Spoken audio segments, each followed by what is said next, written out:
Assalamualaikum semua. Pernah tak kita berhenti sekejap dan fikir, alangkah tenangnya hidup ni kalau semua orang di sekeliling kita baik-baik kan?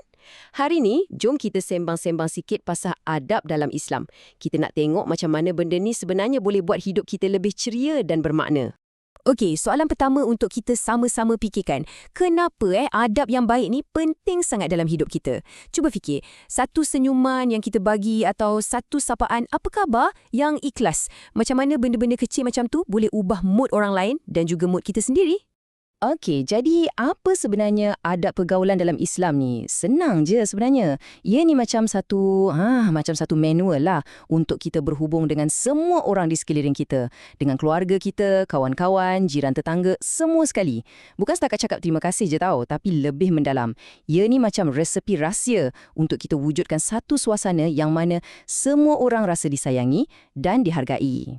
Baiklah, jom kita mulakan dengan orang yang paling dekat dengan kita, terutamanya bila kita kat sekolah atau kat luar. Siapa lagi kalau bukan kawan-kawan kita kan?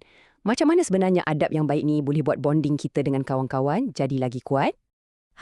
Cuba tengok gambar ni. Comel kan? Apa khabar Nabil? Alhamdulillah. Nampak macam perbualan biasa je kan? Tapi sebenarnya, sapaan yang mesra macam ni, siap dengan doa Alhamdulillah, itulah contoh adab yang sangat-sangat cantik antara kawan-kawan. Ia tunjuk yang kita ni bukan setakat tegur, tapi kita betul-betul ambil berat dan gembira bila jumpa diorang. Jadi, macam mana kita nak buat macam ni dalam hidup kita? Senang je. Pertama sekali, tegurlah kawan-kawan kita dengan mesra. Tak kisahlah, senyum ke, lambai ke. Lepas tu, gunakanlah kata-kata yang elok, yang positif, tunjuk yang kita ni seronok bila jumpa dorang. Dan jangan lupa tanya khabar. Kau okey tak hari ni? Benda-benda simple macam ni lah yang buat kawan-kawan kita rasa dihargai dan persahabatan kita pun jadi lagi erat. Okey, dah selesai bab kawan-kawan. Sekarang kita gerak ke level yang lebih penting, iaitu keluarga kita sendiri. Adab dengan mak ayah dan orang yang lebih tua ni, ini memang tiang seri dalam hidup kita. Cuba kita tengok dua gambar ni. Memang tersentuh hati kan? Kat sebelah sini, kita nampak seorang anak bagi hadiah pada ibu dia sebagai tanda terima kasih. Kat sebelah sana pula, anak-anak tengah salam cium tangan mak ayah. Mungkin minta maaf. Dua-dua perbuatan ni berbeza, tapi puncanya satu je, iaitu rasa sayang dan hormat yang mendalam pada orang tua kita. Dan tahu tak, perbuatan baik ni bukan sekadar adat atau budaya tau. Ia adalah perintah terus dari Allah. Dalam Al-Quran pun ada sebut. Dan berbuat baiklah, sesungguhnya Allah menyukai orang-orang yang berbuat baik. Cuba kita bayangkan, setiap kali kita buat baik pada mak ayah kita, kita sebenarnya tengah buat sesuatu yang Allah suka. Hebat kan motivasi tu? Jadi, kena ingat ni setiap kali kita senyum pada keluarga, setiap kali kita tolong angkat barang, setiap perkataan yang baik yang keluar dari mulut kita untuk mereka, semua tu bukan perbuatan biasa-biasa. Ia dikira sebagai ibadah, satu cara yang sangat mudah dan indah untuk kumpul pahala. Okey, tadi kita dah cakap pasal perbuatan. Sekarang, jom kita sentuh pasal sesuatu yang lagi power, iaitu percakapan kita. Adab ni bukan setakat apa yang kita buat, tapi juga apa yang kita cakap. Percayalah, lidah kita ni boleh jadi lebih tajam dari pisau, tapi boleh juga jadi lebih lembut dari sutera. Jom kita tengok macam mana. Jadi, apa rahsia untuk tutur kata yang baik? Mudah je. Nombor 1, cuba cakap dengan nada yang lembut dan sopan. Walaupun kita tengah geram atau tak setuju, cuba elakkan menjerit. Kedua, kalau kita nak bagi nasihat, pastikan nasihat tu membina, bukan menjatuhkan. Dan yang paling-paling penting, ikhlas. Apa pun yang kita cakap, pastikan ia datang dari hati. Nah, kat sini kita boleh nampak perbezaan yang sangat ketara. Macam langit dengan bumi. Tengok sebelah sini, bila kita jaga adab, apa jadi? Iman kita kuat, kita tak ada musuh dan imej Islam pun terjaga. Tapi kalau kita tengok sebelah sana pula, adab yang buruk boleh bawa dosa, boleh buat orang benci kita. Nampak tak?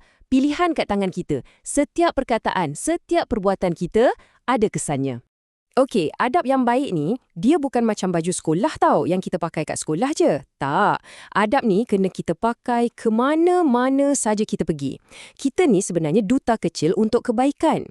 Jom kita tengok macam mana nak jadi duta yang hebat. Allah, tengoklah contoh ni. Sweet sangat kan? Seorang budak lelaki tolong seorang nenek melintas jalan. Hati-hati ya, Nek. Nampak? Inilah dia adab dalam bentuk perbuatan. Benda kecil je tapi sangat besar maknanya. Dia tolong dengan ikhlas, tak minta upah pun. Inilah contoh yang patut kita ikut.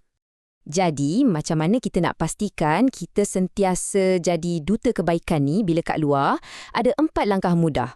Pertama, pastikan setiap kali kita berurusan dengan orang, kita tinggalkan kesan yang positif. Kedua, yang ni penting, elakkan mengumpat atau sebar fitnah. Jaga mulut kita.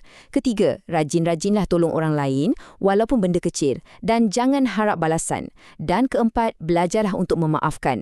Kalau orang buat silap sikit, lepaskan je. 4 benda ni, kalau kita semua amalkan, confirm suasana sekeliling kita akan jadi lebih aman dan harmoni. Kesimpulannya, adab yang baik ni, ia sebenarnya adalah cerminan diri kita. Ia menunjukkan siapa kita sebagai seorang Muslim. Akhlak kita inilah yang menjadi trademark kita, mencontohi akhlak junjungan besar kita, Nabi Muhammad SAW. Apa yang orang nampak dari luaran kita, itulah yang sepatutnya datang dari hati kita yang bersih. Jadi, sebelum kita berakhir, saya nak tinggalkan satu soalan untuk kita semua renungkan. Lepas dah dengar semua ni, apa satu je adab baik yang awak nak cuba amalkan mula esok? Tak payah yang susah-susah. Mungkin esok nak senyum lebih sikit atau nak tolong mak kat dapur. Mulakan dengan yang kecil. Fikirkan ya? Okey, itu sahaja untuk kali ini. Terima kasih banyak-banyak sebab sudi luangkan masa. Jumpa lagi. Assalamualaikum warahmatullahi wabarakatuh.